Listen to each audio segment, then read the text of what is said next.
Hi everybody, this is John O'Brien with California Credence at californiacredence.com, and I just want to give you a heads up on a really cool tool. It's the Driverack PA2 by DBX. What you want to do is you want to start out by going to the Driverack control, download the app, and since you can see that I've already downloaded the app, it would be this one right here. We just go ahead and open it. So I like to have it connected to the network, and that's because I don't like to use the front panel to configure my drive rack. So you connect it to your network via Ethernet. It finds it on the network. This is basically what you're greeted with, is just a look at the workflow. The workflow is kind of like the left-right input, and then it works its way through all these processors. This is the tops, and this would be the subs. If you're using bi-amp tops, which means the horn gets its own amplifier, the 15s or the 12s get their own amplifier, then that would be what would be called a two-way speaker as opposed to a passive EQ. Then you would have a third column here where you'd have even more processing power. But in my paradigm, I have the SRM 212V class by Mackie, and then I have the JBL 718S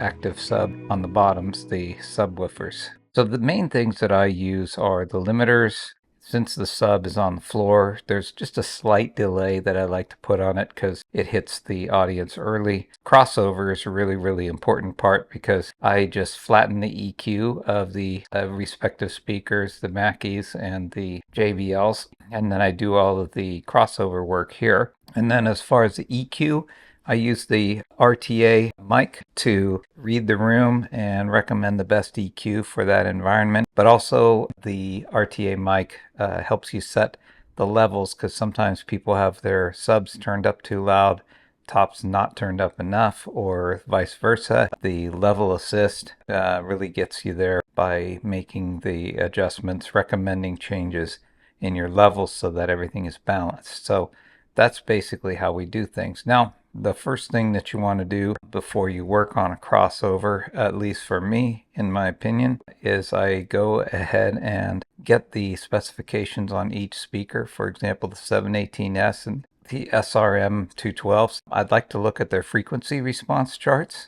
which happens to be right here. For the JBL, let's just have a little closer look.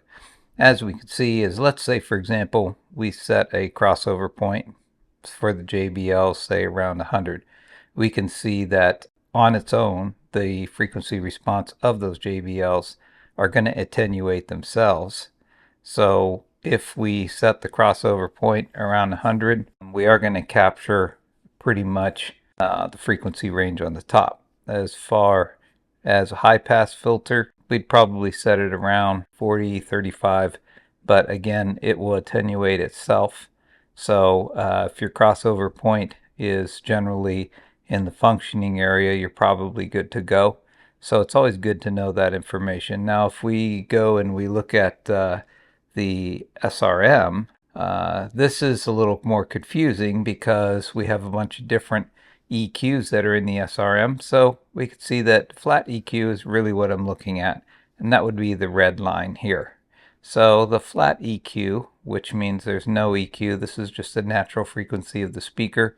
We can see that it stays pretty stable, and then at this frequency it does go up a little bit. I believe that's about 1.6, which is where the voice is, and then it takes a little bit of a dip here, and then it stays fairly stable across with a little bit of boost at the end.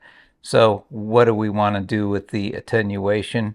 What we probably want to do is start the attenuation here on this one, because we have the subs that are going to be coming through and then starting to go down after 100. We may want to set these around 115 or so. The big problem that you have is when you have the crossover too close together, then it will summate the crossover points and make feedback more likely on your microphones, and then you wonder why we're having this low end feedback. One of the reasons is because the crossover point is probably put to where they are overlapping frequencies, and they actually are doubling or summating even though they're falling off, they're both too close and they're summating, so you'd have a spike here. So that's one of the reasons why the way I set my crossover is, yeah, we have this at 115 hertz, and I just use the Butterworth 48 dB because it just flattens it out a bit, keeps all those highs in place. Even though any highs after 10K really could be kind of piercing and unpleasant to the ear, so rolling things off, you'll notice that on the EQ that the roll off will start happening here, so that you don't really annoy your audience with too sharp of a highs. And this is also starting to roll off at about where the 100 hertz, where the sub is naturally rolling off on its frequency response. And that's so that it's not processing, that speaker's not trying to process frequencies that it doesn't even use. And the same goes for attenuating the low end as well. So you'd want to set the high pass frequency at 36 and then the low pass frequency to 100 hertz. Then what we will have is at 100 hertz, it's attenuating 115. This is also attenuating, so when these summate, it should hit pretty level. So that's how I use the crossover. What do I do with the limiter? I like to do like a little bit of a soft knee on the limiter.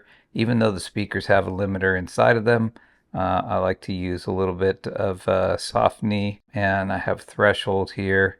I usually go 2.9. Same thing with the subs, 2.9. A little bit of a soft knee. The subs have their own limiter in there. And because the subs are on the ground and hitting the audience first, even that's a long delay, even though that's barely noticeable. Because subs are slightly closer to the audience, you usually wouldn't use this on just a portable setup. That's usually more applicable to like line array speakers where you have subs on the floor in a large auditorium. So, but still, when you have this, it kind of aligns the speakers a little bit better. The other thing is if you get an RTA mic, you would have the auto EQ. This is a result of one of the things that I shot when I put both the subs on one side, and then I had the V class on the right and left side of the stage.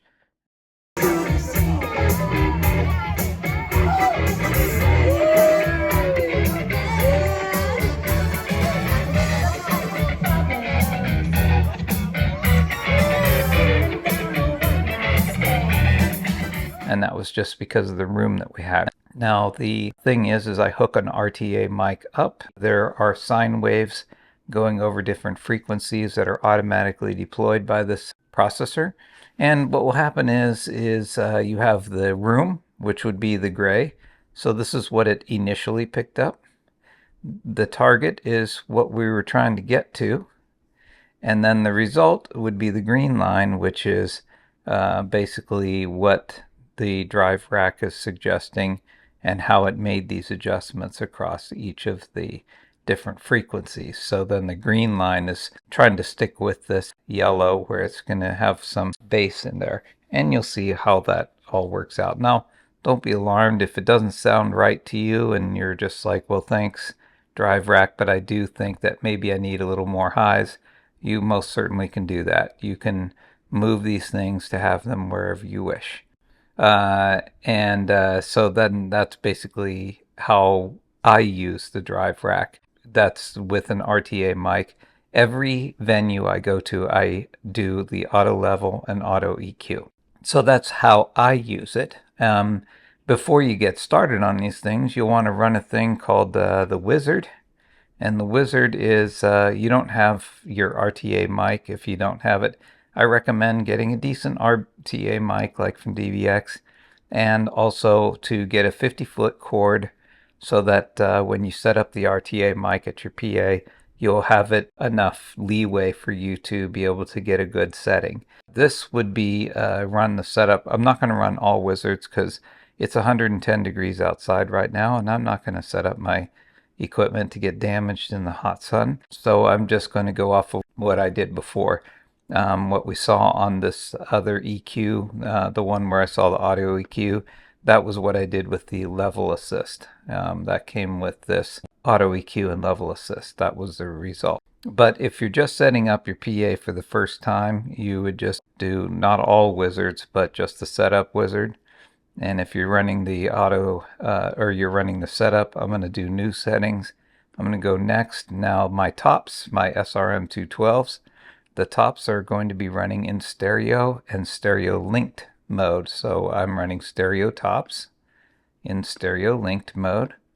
And as you can see, I might have close to what I have on the Mackies. Yes, I do have SRM, but I don't see the SRM 212 in here, so I'm just going to go ahead and pick not listed. In fact, I'm going to do this for all my speakers. Passive means, is that going to be a passive EQ where the manufacturer has determined where the crossover is between the tweeter and the 12-inch in this case? Two-way would be like I have a bi-amp option inside of my speaker cabinet where I could use two separate amps, one for the tweeters or the horn and one for like the 12s or the 15s. We don't have that. If you have like a JBL SRX 725, that would be a two-way. But most of your speakers are going to have a passive EQ in there, and so I just leave it as passive. If you do pick two-way, then all up here, all three of these outputs will be available. This is the low output, the middle output, and high, the mids and the highs. In my setup, because I'm running a passive EQ on my tops, I'm just doing low for the subs, high for the tops. If you have any questions about running a bi-amped speaker, feel free to ask. So we'll go on to the next thing. And are you using subs? I'm going to answer yes. And yeah, they have the E on just like I have, but they don't have the 718S. So what I'm going to do is I'm going to choose the not listed. Oh, I'm going to be running it mono.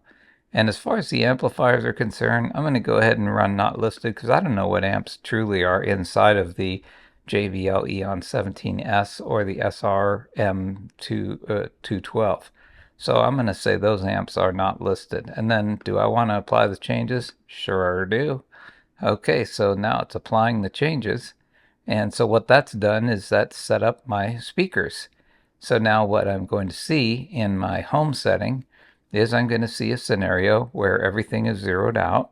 Remember how I used the limiters and the alignment, but it's seeing that on my highs, I have my SRM 212 and my subs are mono, and that is the Eon 718S.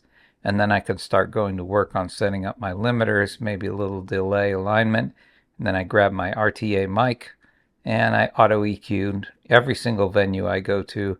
I auto EQ. So that is how you set up, or how I would set up and run the Driverack DBX. This is actually a very cool feature because it starts out everything muted. So if you're running it and it's like, I don't hear anything, that's because everything's muted. The cool thing about it is you can audition.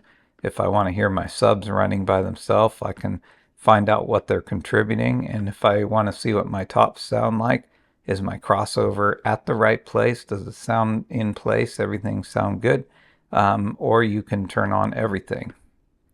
And again, there are, if you're going to bi-amp your speakers, you might have a mid, but in this case, and in what I use, I used to bi-amp my tops. I have settings for that, but I don't do that anymore. I just have all active speakers. So this is the preset menu. When you're all done, you can hit store. You can store that preset here. This is where you can kick these over here in case you accidentally overwrite something. This is kind of a saved area where, oops, I overwrote something. So you can, this is saving it to this iPad. And then you could say, darn, I overwrote that. I'd like to have the previous one back. Well, if you copy these over here, then what this will do is it'll store them and then you can put them back in here. So it's actually pretty cool. So that's pretty much it for the Driverack PA2 and how we use it. You can see really well why I wouldn't use the EQ inside the speakers, because I just go full range on the Mackeys, full range on the subs, and then I set up the crossover here. That makes things a lot easier. If I want to set the EQ, I could set all that here.